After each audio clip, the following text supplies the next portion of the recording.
Bismillahirrahmanirrahim. Assalamualaikum warahmatullahi wabarakatuh. Alhamdulillah wa syukurillah wa la haula wa la quwata illa billah. La haula wa la quwata illa billah. Amma ba'd. Allahumma salli wa sallim wa barik ala sayyidina Muhammad.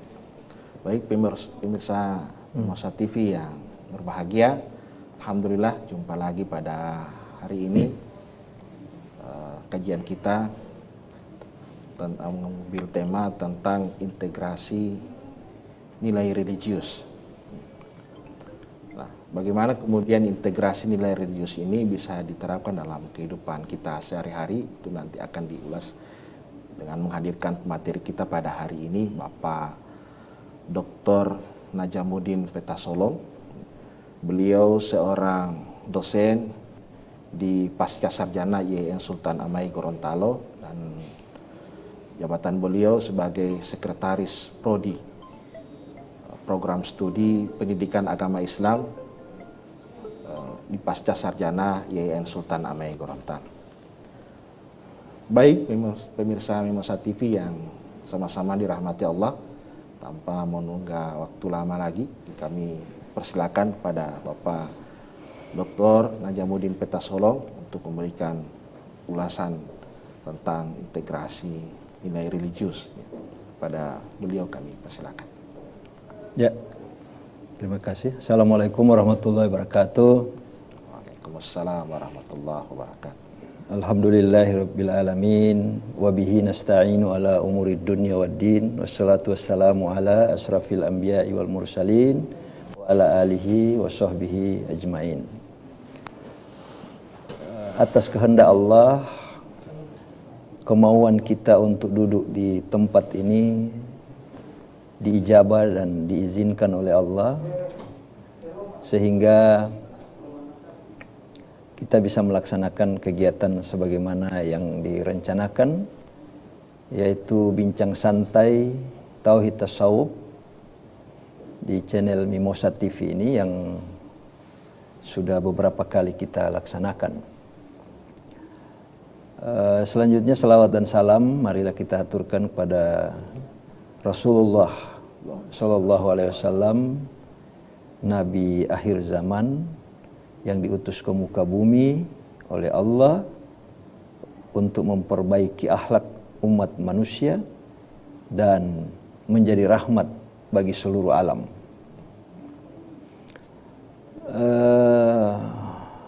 Tema yang ditawarkan kepada saya adalah mengenai integrasi nilai religius. Sebagaimana kita ketahui bersama bahwa manusia diciptakan oleh Allah itu terdiri atas dua unsur.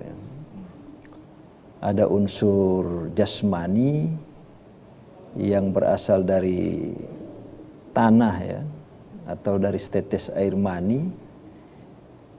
Kemudian ada unsur rohani. Ya. Kalau sudah hanya rohaninya, tidak ada jasmaninya, ya namanya bukan manusia. Begitu juga sebaliknya. Sudah jadi mayat, kan gitu. Kalau rohani sudah tidak ada. Dan yang mati itu hanya jasmaninya. Rohani itu tidak akan pernah mati, karena berasal dari miruhi. Ya.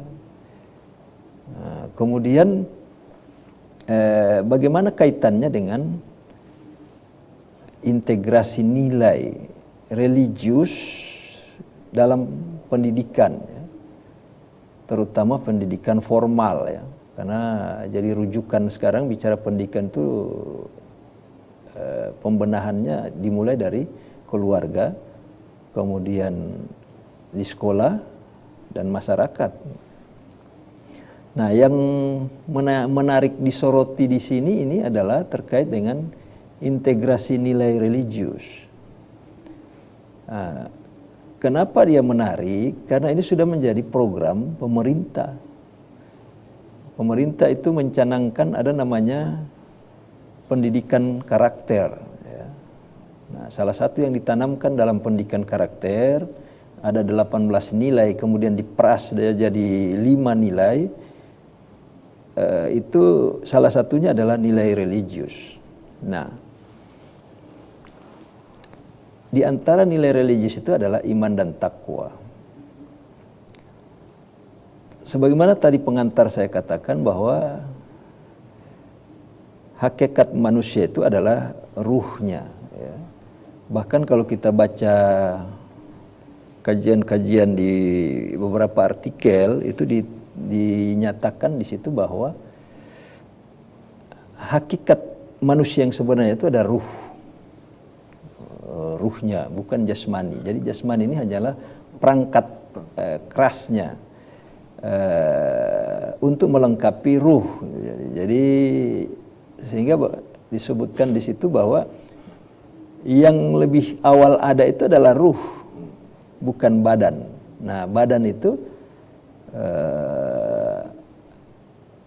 dimasuki ruh itu wanafahtu fi ruh, seolah-olah ruh itu belakangan, padahal sebenarnya ruh itu lebih awal kehadirannya sebelum badan kita ini berwujud, ya. Wujud ruh itu sudah lebih dahulu ada.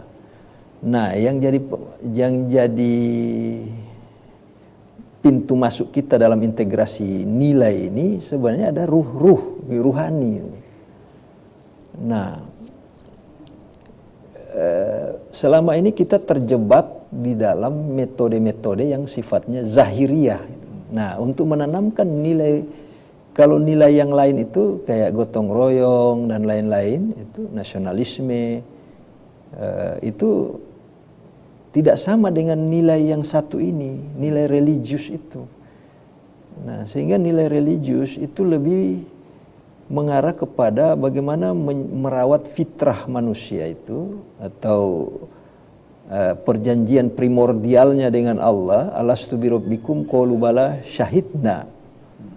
Nah, di situ kan syahidna, ya, syuhud, menyaksikan bahwa engkaulah Tuhanku. Jadi sebelum bersahadat, kita sudah bersahadat lebih dulu di alam primordial itu, yaitu dengan qalu bala syahidna itu. Kemudian kita bersahadat ketika kita sudah berada di dunia ini dengan asyhadu an la ilaha illallah wa asyhadu anna muhammadan abduhu wa rasuluh. Kemudian kita mati, ya kita disahadatkan lagi. Nah, jadi ini proses mempertahankan nilai religius ini, nilai-nilai ketuhanan, itu menjadi penting dilakukan dengan menghadirkan Allah di dalam batin. Makanya kalau saya melihat metode yang bisa menjelaskan ini sebenarnya, karena ini persoalan ketuhanan, maka disiplin ilmu yang bisa menjelaskan hakikat manusia dalam perspektif ini bukan filosof, Pak. Jangankan ilmuwan, Pak, filosof saja tidak bisa menjangkau ini. Artinya kalau kita konsisten dengan pembagian keilmuan, ya kan? Kalau sains itu wilayahnya ilmuwan, ya kan? Karena dia kebenarannya empirik.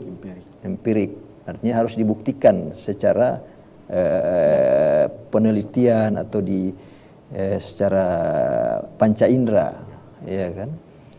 Nah, sementara itu cara kerja ilmuwan, Pak. Nah, kalau para filosof itu menemukan kebenaran tanpa harus membuktikan secara empirik, tetapi dia melalui pemikiran yang mendalam. Nah, sementara untuk kalangan tasawuf itu yang menjelajahi wilayah-wilayah spiritual, artinya wilayah-wilayah suprarasional, bukan tidak rasional tapi suprarasional.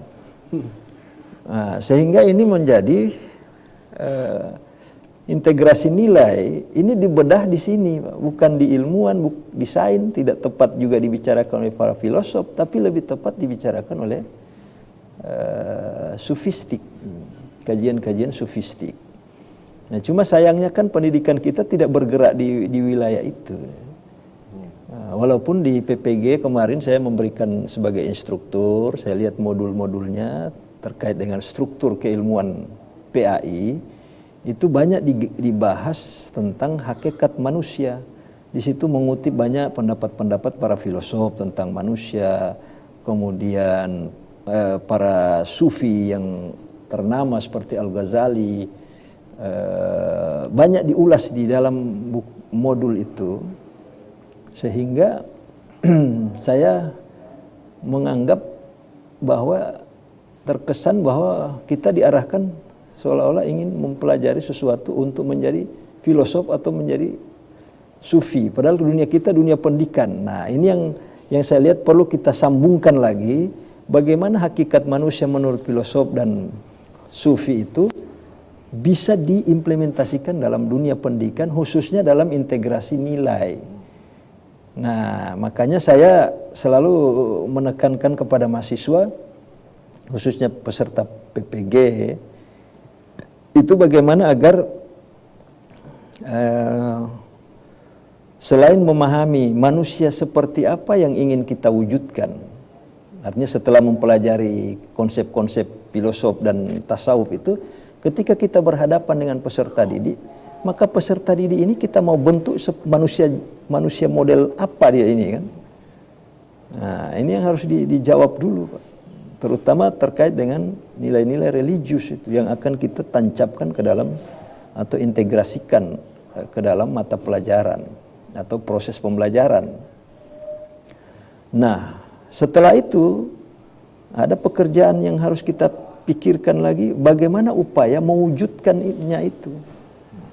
Nah, jadi manusia yang kita ingin desain itu manusia seperti apa, kemudian bagaimana cara kita mewujudkan manusia yang kita inginkan itu. Makanya saya selalu bilang ke mereka, saya ini dari PGA Gorontalo, pendidikan guru agama. Kemudian saya lanjut S1 Tarbiyah PAI.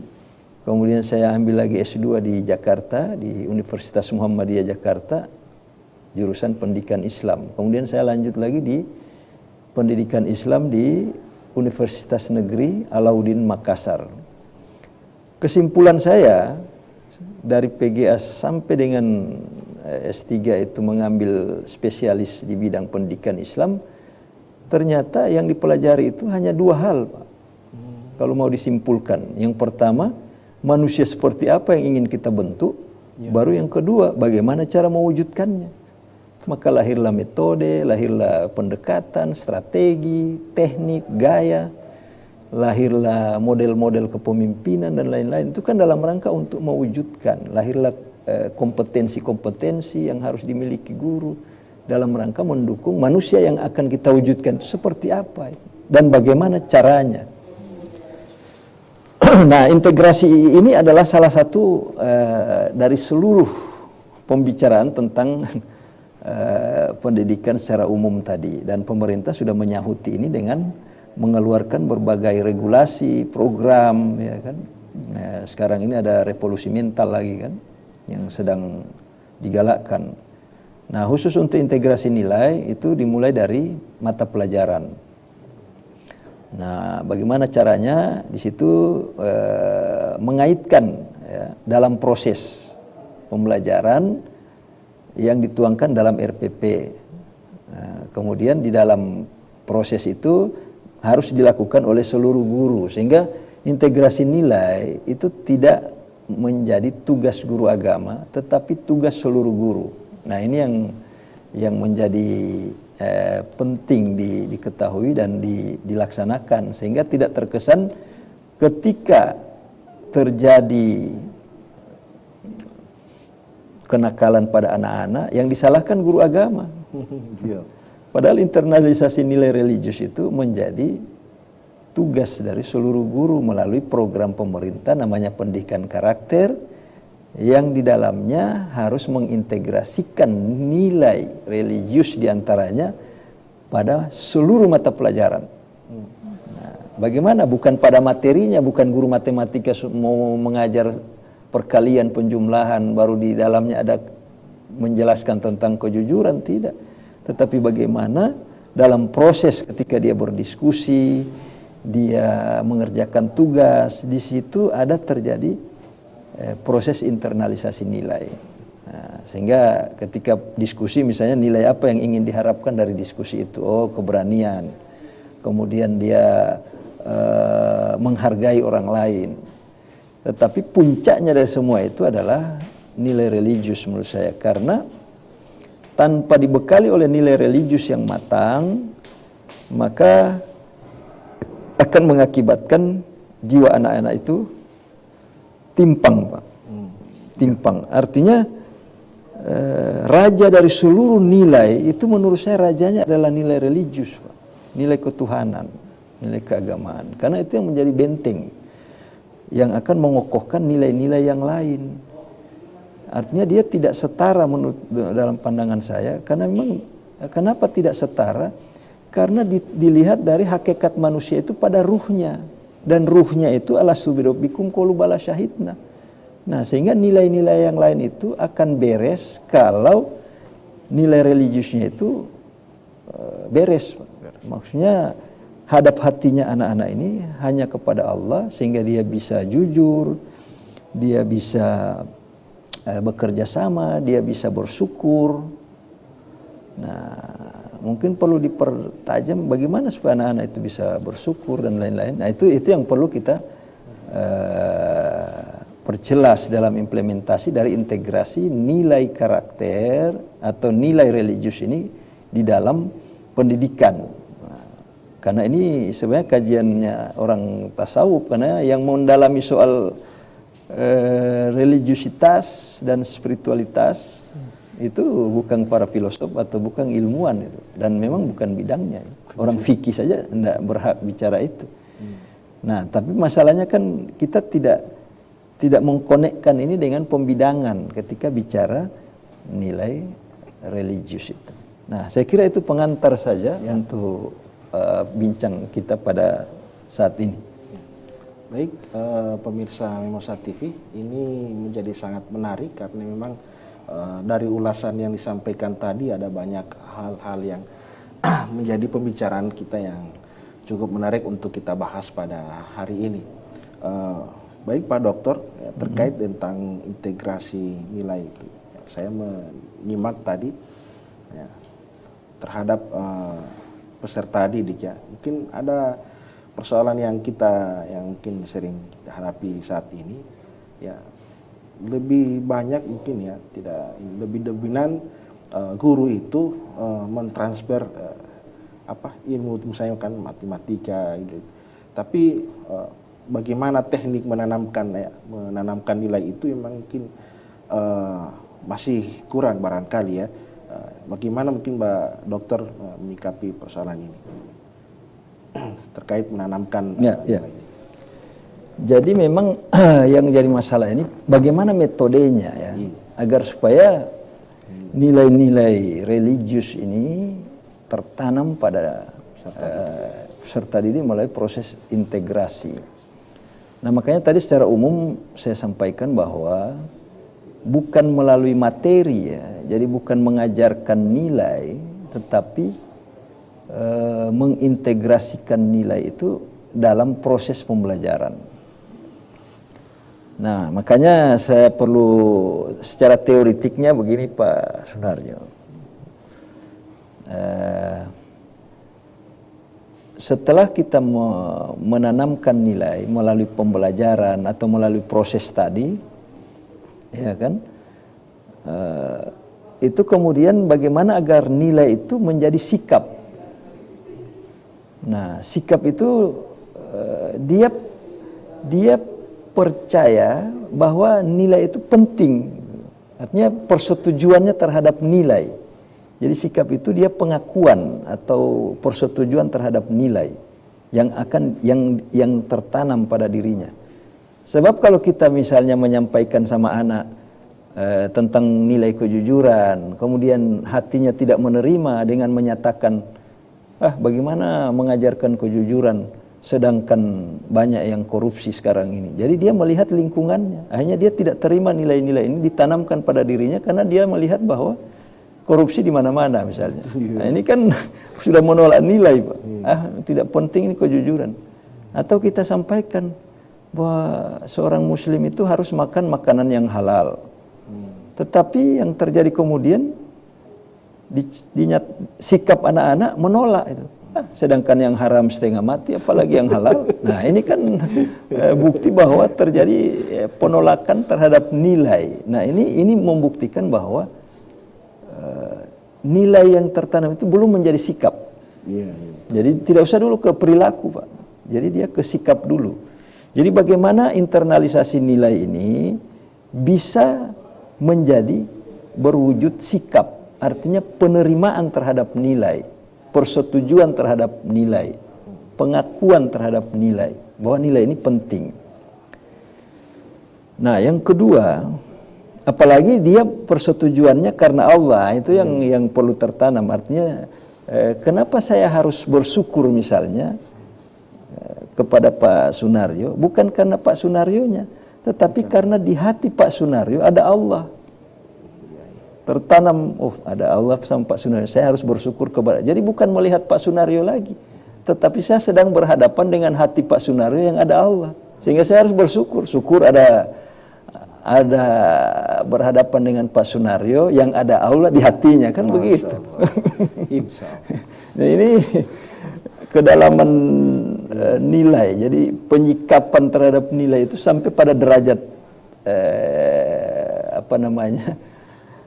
ma'rifat kalau di istilah tasawufnya itu. Jadi sudah terlihat Allah di batin Pak Sunaryo yang membuat saya harus bersyukur kehadiran Pak Sunaryo bersama saya pada saat ini misalnya.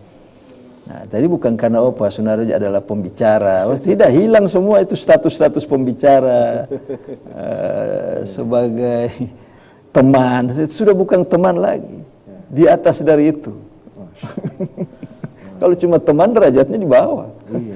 Jadi ini penyikapan, jadi sikap kita terhadap nilai. Nah, kemudian yang berikutnya baru kepada perilaku. Bagaimana agar kalau dia sudah nyaman dengan nilai ini, dia tidak malu lagi memiliki nilai itu. Kan ada orang kadang malu, Pak, kalau ada nilai religius, malu. Tidak usah nilai religius, dia baru pakai kopiah saja so malu kan. Apalagi so pakai sorban misalnya, ya kan. Padahal itu adalah aksesoris saja. Nah, tapi itu sudah jadi sikap dia. Dia menolak itu kan. Nah, itu contoh mudahnya lah. Tidak usah jual nilai. Itu pakaian saya kita sudah ada sikap di situ kan. Nah, kemudian sikap itu bagaimana ditindaklanjuti menjadi perilaku. Nah, perilaku ini ada 3, Pak Sunaryo. Artinya ada perilaku yang berwujud, ada perilaku yang masih dalam hati. Nah, artinya dia perilaku juga, tapi perilaku kejiwaan. Nah, perilaku itu ada 3, ada berwujud akhlak, ada berwujud moral, dan ada yang berwujud etika. Nah, saya beri penjelasan saja, contoh saja supaya mudah memahami ketiga perilaku ini. Akhlak itu bersumber pada wahyu. Jadi kenapa saya menghormati orang tua? Karena perintah wahyu. Kalau moral, kenapa menghormati orang tua? Ini memang sebegitu kebiasaan. Sudah budaya ketimuran kita memang seperti itu. Nah, kalau berangkat dari budaya, itu sebagai basisnya adalah moral. Berbasis budaya atau berbasis ideologi yang diciptakan oleh manusia. Nah, sehingga itu sama-sama menghormati manusia, menghormati orang tua atau menghormati tamu misalnya, tetapi menghormati tamunya yang berbasis pada wahyu, karena terlihat Allah hadir di batinnya, sehingga saya harus menghormati dia. Bukan karena orang tuanya, Pak, tapi di orang tua ini adalah representasi dari kemauan Allah itu. Ya, representasi dari kemauan Allah. Bukan kemauan orang tua itu sendiri itu. Artinya bukan pilihan kita itu. Nah, sehingga yang terlihat itu seperti itu. Kemudian moral. Nah, kemudian etika. Nah, kalau moral dan akhlak itu lebih pada getaran jiwanya, ya, getarannya itu kan. Getarannya itu yang mendorong seseorang itu berbuat sesuatu. Nah, perbuatan yang untuk membuktikan moral dan akhlaknya itu namanya etika. Nah, misalnya tadi akhlaknya menghormati orang tua, spiritnya dari getaran ilahiyah misalnya, karena ada dorongan, keinginan untuk melaksanakan perintah Allah misalnya, tetapi diwujudkan dalam bentuk etika. Nah, perwujudannya dalam bentuk etika. Misalnya dia cium tangan, lewat di depan orang tua sambil membungkuk, memeluk orang tua. Nah, ini bentuk-bentuk etika yang di setiap daerah itu berbeda-beda. Cara merespon atau mengungkapkan penghormatan kita kepada orang tua. Jadi akhlaknya menghormati orang tuanya, tetapi etikanya adalah cium tangan. Nah, ya kan? Karena tidak ada juga perintah Nabi ciumlah tangan orang tuamu, tidak ada. Itu etika, Pak, untuk menerjemahkan akhlak yang bergetar di dalam hati kita. Nah, jadi ini prosesnya, Pak, sebenarnya agak panjang, dari penanaman nilai melalui keteladanan, pembiasaan, latihan dan sebagainya. Kemudian kita bentuk dia menjadi sikap, artinya dia persetujuannya terhadap nilai yang ditanamkan itu, pengakuannya atau dia senang dengan nilai itu. Kemudian itu menjadi perilaku yang dalam bentuk akhlak dan moral. Kemudian perwujudannya itu adalah etika. Nah, atau dalam orang tasawuf bilang adab. Makanya adab murid terhadap guru itu beda-beda, Pak. Nah, ada yang di satu majelis, kalau kita menyuguhkan gelas yang asal-asalan sama guru, itu dianggap tidak ada adab. Padahal fungsi gelas itu kan hanya untuk mengisi air yang akan diminum, sehingga tidak terlihat bahwa yang diutamakan itu airnya, bukan gelasnya. Tapi karena ini sebuah etika, nah, beda-beda di setiap tempat. Ada juga yang tidak melihat itu, sudah sajikan sama juga. Kalau aqua gelas, semua aqua gelas. Karena yang dipentingkan airnya, bukan bungkusnya atau bukan wadahnya, ya kan? Tapi tidak mengurangi etika. Ini juga boleh-boleh saja. Saya kira itu perdebatannya bukan di situ lagi, tetapi bagaimana agar supaya itu menjadi berangkat dari integrasi nilai, kemudian berwujud menjadi sikap, kemudian terimplementasi dalam bentuk perilaku, yang dari perilaku itu berujung pada etika. Saya kira itu, Pak Sunaryo.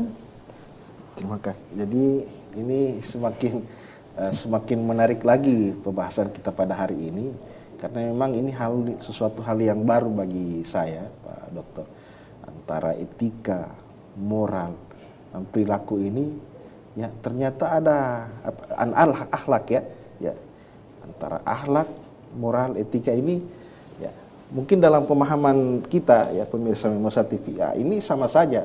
Ya akhlak itu moral, moral itu ya etika, ya kita. Tapi ini ada sesuatu hal yang baru, mungkin kajian definisinya atau pendekatannya mungkin.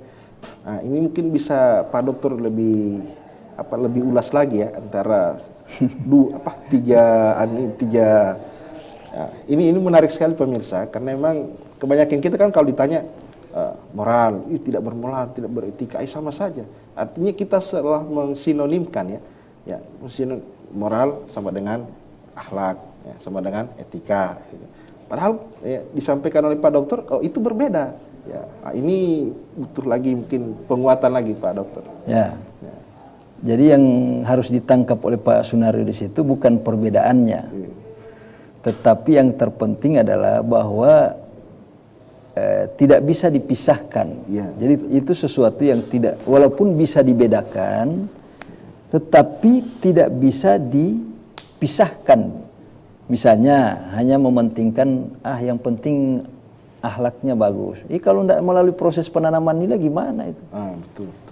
Nah, sementara sekarang ini terkesan menanamkan nilai, integrasi nilai itu seolah-olah menyampaikan materi. Kan begitu. Seolah-olah nilai itu tertanam melalui penyampaian, pengajaran. Seolah-olah nilai itu letaknya di kepala, Pak. Iya, betul. Saya bilang ini nilai apa yang ada di kepala? Itu bukan nilai. Kalau nilai itu di pengetahuan, di ruh, di perasaan itu. Jadi bukan ketika nilai itu diteorikan, itu sebenarnya wilayahnya kognitif. Iya, iya. Misalnya mengajar jujur. Oh, seolah-olah kita sudah memasukkan nilai. Oh, belum. Itu mengajar, itu memperbaiki kognitif, intelektualitas anak dengan memberikan pengajaran tentang nilai. Artinya mengajarkan nilai. Dan itu kan guru akidah akhlak saya kira sudah mengajarkan nilai. Karena materinya Asmaul Husna, materi semua berbasis nilai materi-materinya. Nah, kalau begitu hanya guru akidah akhlak dong yang bisa menanamkan nilai. Kalau nilai itu harus ditanamkan melalui otak, gitu kan. Tapi nilai itu ditanamkan di hati, Pak. Bukan di otak. Kalau di otak itu namanya pengetahuan. Pengetahuan tentang nilai. Nah, sekarang integrasi nilai, bukan menanamkan pengetahuan nilai. Jadi bukan membicarakan tentang jujur, tetapi bagaimana kejujuran ini menjadi tertanam di hati. Iya. Jadi jujur itu bukan ditanam di kepala, tapi ditanam di hati.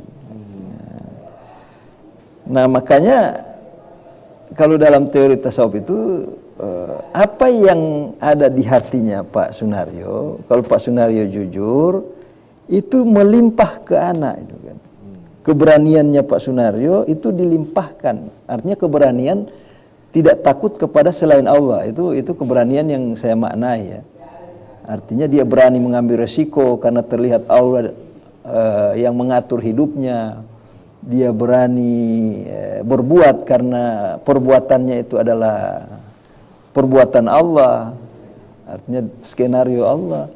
Dia berani berkemauan karena kemauannya itu adalah kemauan Allah. Jadi tidak ada yang terlihat bahwa dirinya yang berkemauan, dirinya yang berbuat, bahkan sifat yang ada pada dirinya pun itu atas bantuan Allah.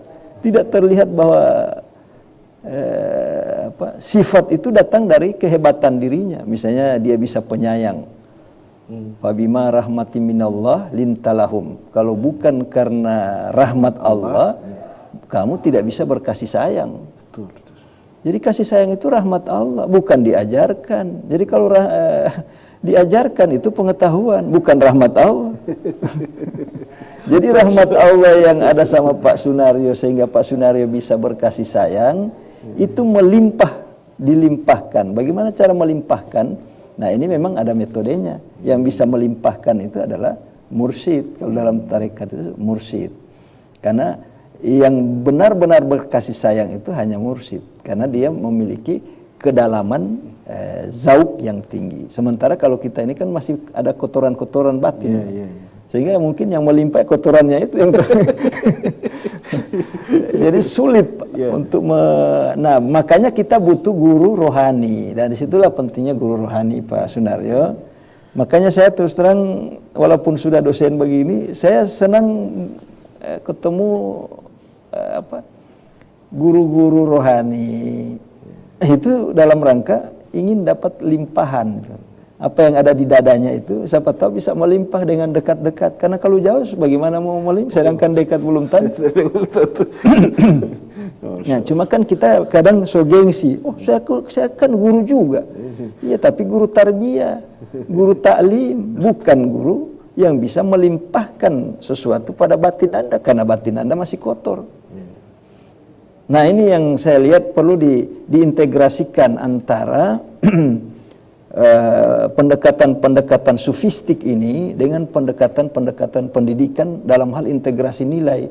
Karena hakikat manusia itu yang tahu adalah para sufistik. Dan ini ada di modul PPG, memang dibahas tentang hakikat manusia, ambilnya dari Al-Ghazali, dari pemikir-pemikir Ibnu Arabi dan lain-lain. Nah, iya. Nah, sehingga itu rujukannya ke sana, bukan di empat imam mazhab, tidak. Bicara jiwa tidak pernah kita merujuk ke empat imam mazhab itu. Syafi'i, Hambali tidak pernah dirujuk itu di modul-modul tentang bicara soal nilai. Bicara soal nilai ya para ahli tasawuf. Makanya saya agak heran juga kalau orang anti tasawuf itu, orang pendidikan itu kalau anti tasawuf itu aneh, Pak. Kenapa? Karena pendidikan itu berkaitan dengan nilai dan mengurusi memanusiakan manusia, dan hakikat manusia itu adalah ruh.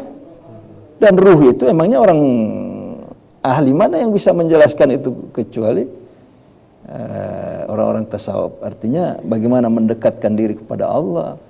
Artinya bukan menjelaskan dalam arti secara apa, tapi tafsirannya ya, tafsiran atau apa yang mereka alami selama ini perjalanan spiritual itu kemudian mereka tuangkan dalam bentuk teori-teori yang bisa kita baca, dan itu menjadi peninggalan hazanah keilmuan yang menjadi warisan berharga dari umat Islam. Terlepas dari mungkin ada kelemahan dan kekurangan, ya namanya manusia tentu ada. Tapi kita tidak sedang mencari-cari kesalahan itu, tapi yang kita lihat bahwa mereka sudah berbuat. Sekarang kita berbuat apa? Gitu. Mereka sudah berbuat, kita berbuat apa? Gitu. Nah, artinya untuk mengisi acara seperti ini saja kita sudah kadang malas, kadang ini. Artinya belum berjuang seperti mereka berpikir, mengarang buku sampai berjilid-jilid. Oh, kita kan enggak, cuma naik bentor kemari misalnya, duduk di sini baca cerita Sadiki, itu pun lelah, Pak. Nah, ini memang perlu ada dorongan yang kuat dari ruhani kita untuk kalau mereka sudah berbuat, nah sekarang kita berbuat apa? Nah, ini yang penting untuk kita perdalam lagi, untuk kita lakukan studi-studi keislamannya agar tercermin ya integrasi nilai itu, terutama nilai religius itu dalam dunia pendidikan, tanpa mengabaikan hakikat manusia itu sendiri. Karena itu adalah alastu bi rabbikum qalu bala syahidna tadi. Saya kira itu sekedar pengantar atau jawaban saya terkait dengan pertanyaan tadi. Jadi, silakan pemirsa Masa TV, ya ini semakin dalam lagi, semakin menarik untuk kita bahas. Begini Pak Dokter, terkait dengan apa yang disampaikan Pak Dokter tentang hakikat manusia, saya teringat akan sebuah ungkapan yang entah ini hadis atau perkataan ulama atau ahli tasawuf itu katakan bahwa Al-Quran itu kitabun nas, sementara manusia itu kitabullah.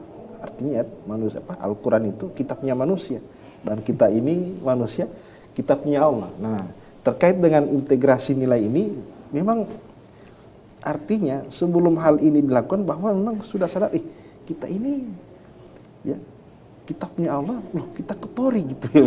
Nah, bagaimana Pak Dokter untuk menjelaskan ini?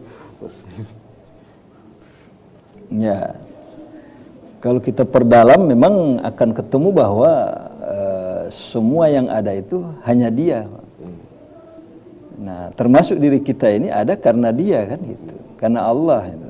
Kita tidak, bahkan saya pernah sampaikan, kita bukanlah apa-apa dan bukanlah siapa-siapa dan tidak bisa berbuat apa-apa kecuali atas izin Allah. Nah, jadi firman Allah itu dalam Al-Quran memang banyak memuat kisah-kisah seperti kisah Luqman. Nah, kemudian di dalam Al-Quran itu Luqman berkata, ya kan, ya bunayya la tusyrik billah. Nah, misalnya itu kan perkataan Luqman. Kemudian kita bilang, itu firman Allah, itu kan, perkataan Allah. Padahal bunyinya saja sudah perkataan Luqman, itu kan. Nah, sehingga ada yang bilang, ini kitabun nas. Itu. Artinya semua skenario manusia di muka bumi ini sudah ada di Lauhil Mahfuz. Sudah ada dalam Lauhil Mahfuz. Sehingga semua skenario ini ya tinggal ambil di apa istilahnya, rekamannya, itu kan.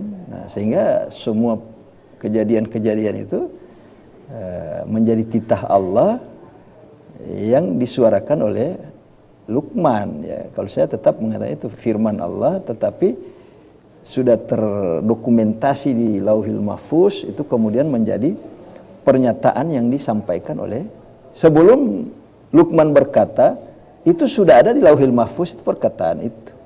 Sebelum kita duduk di sini, itu sudah ada dalam ilmu Allah, gitu kan. Jadi bukan kita yang membuat kita di sini, tapi sudah tertulis dalam catatan Allah atau berada dalam ilmu Allah.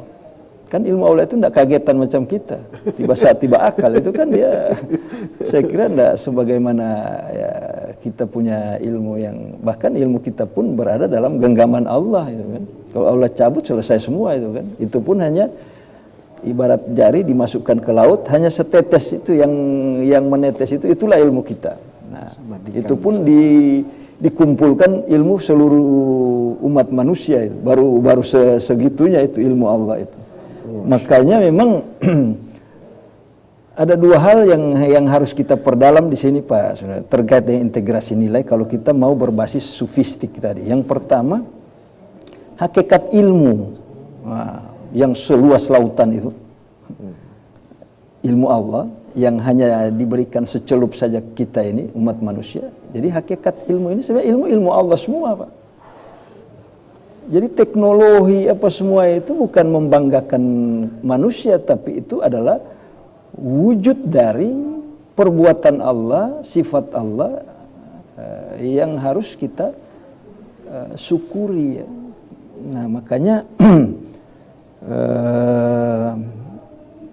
perlu pendalaman lagi. Ya selain itu terkait dengan hakikat ilmu, kita juga mendalami hakikat manusia itu. Nah, karena yang akan kita bekali pada anak-anak itu adalah keilmuan sekaligus daya-daya ruhani yang ada pada diri mereka. Dari ada daya keilmuannya dan ada daya ruhaninya itu. Sebagai wadahnya kan. Kemudian keilmuannya ini adalah isi daripada wadah itu sendiri. Ilmu dalam arti ilmu Allah ya, bukan ilmu yang kita itu cuma seperti celupan saja yang kita kaji-kaji seperti itu. Nah, tapi kalau kita melihat ilmu dalam arti ilmu Allah, saya kira tajalli Allah ada di situ semua kan, pada ilmu itu. Nah, oleh karena itu memang tidak sesederhana yang kita pahami ilmu pengetahuan. Nah, ilmu pengetahuan yang itu yang Anda bilang ilmu pengetahuan yang begini, Pak. Tapi ilmu Allah tidak seperti yang celupan itu. Dia seperti seluas samudra itu. Nah, makanya memang penganalogian ini cukup mengejutkan kita. Seandainya kita menyadari itu, maka tidak ada sesuatu yang kita banggakan di muka bumi ini, sekalipun itu dengan mengatasnamakan ilmu pengetahuan. Karena hakikat ilmu itu adalah ilmu Allah. Dan hakikat diri manusia itu adalah ruh Allah. Nah, kalau Al-Quran kita lihat ada ilmu Allah di situ. Dan kalau kita lihat pada diri ini ada juga ruh Allah, mirruhi. Nah, sudah ketemulah itu ilmu Allah, ruh Allah. Baru kita di mana itu? Dan kita mau apa? Gagahnya di mana ya kan? Nah, inilah yang harus disadari oleh para pendidik agar integrasi nilai ini harus melihat kebesaran Allah pada nilai itu, bahwa itu hanya secuil ilmu yang diberikan, kemudian ada ruh Allah yang akan kita didik itu. Saya kira ini Pak Sunar. Ya, terima kasih. Ya, jadi pemirsa Mimasa TV yang berbahagia, alhamdulillah mungkin ini terakhir Pak Dokter. Ya. Sudah ini ya, dari ulasan yang disampaikan tadi mungkin ada istilahnya closing statement dari Pak Dokter terkait tentang materi yang kita bahas pada hari ini. Baik, uraian-uraian yang sudah disampaikan itu tidaklah menggambarkan ilmu Allah, tetapi berangkat dari ruh Allah.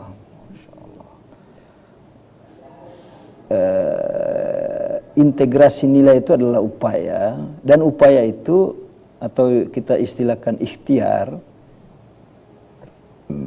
harus dilihat pada ikhtiar Allah, sehingga lenyap ikhtiar kita. Karena yang menentukan ikhtiar kita juga Allah, berarti Allah yang berikhtiar di situ. Masya Allah. Jadi pada akhirnya kita ini sisa apa di situ? Ya sisa bayang-bayang lah, kira-kira seperti itu.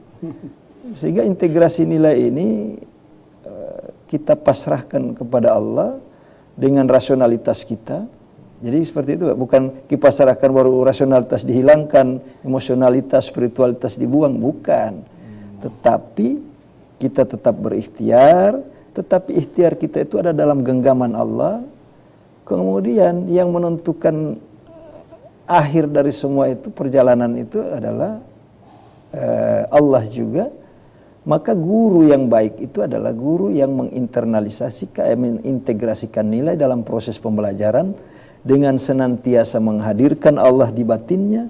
Kemudian dia berupaya agar melimpah kepada peserta didiknya, apa yang dia rasakan bisa dirasakan juga oleh anak didiknya. Sebab nilai itu persoalan rasa Pak Sunaryo, bukan soal pikir Pak. Nah karena dia soal rasa, maka harus dideteksi, adakah rasa itu pada diri kita. Nah kalau tidak ada rasa itu pada diri kita, kemudian kita mencoba menjelaskan rasa, maka mungkin akan keliru penjelasannya.